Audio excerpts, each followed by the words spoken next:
France Inter. On passe à l'histoire du monde, Anthony Bélanger. Le Venezuela s'apprête à en finir avec sa crypto-monnaie nationale, le Petro. Oui, c'est le quotidien espagnol El País qui l'annonçait hier. Le Petro, gagé sur les réserves de pétrole et d'or national, est en train de connaître ces dernières heures. Le Venezuela le laisserait mourir en catimini. Pourtant, le régime chaviste de Nicolás Maduro avait tout misé sur cette monnaie virtuelle à sa création en octobre 2018.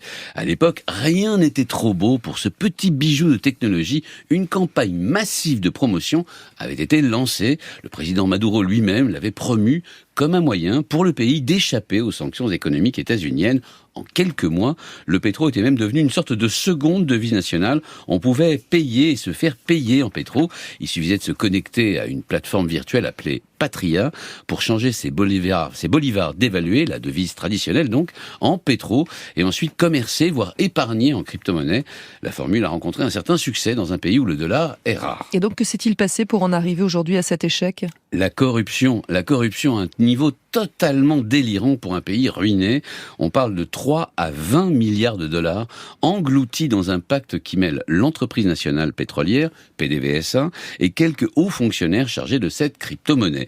En fait, le pétro n'a jamais pu être sérieusement gagé sur les réserves pétrolières du pays, les premières au monde.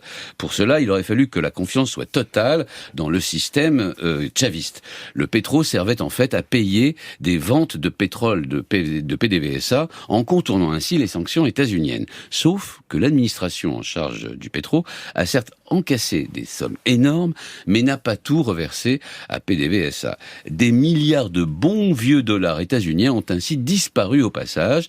L'affaire était si énorme qu'en mars dernier, le gouvernement a dû engager une opération anticorruption inédite pour le Venezuela. On parle de plus de 80 arrestations, dont un ancien ministre et le surintendant aux crypto-monnaies. J'adore ce titre ronflant. Il s'appelait Josélit Ramírez. Et que deviennent ceux qui ont investi dans cette monnaie virtuelle ? C'est toute la question. En mars, en même temps que cette campagne anticorruption, le gouvernement vénézuélien a interdit toute transaction en pétro, espérant de cette façon le laisser mourir sans fleurs ni couronne, et ce pour une raison bien simple.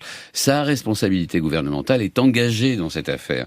Officialiser la mort de la crypto-monnaie nationale l'obligerait à en assumer les dettes, les pertes, et à refermer tous les contrats déjà engagés, autrement dit, à transformer le virtuel en argent sonnant et trébuchant. Une opération coûteuse qui rendrait évidente l'incurie gouvernementale et l'obligerait à signer des chèques en mode effort qu'il n'a pas.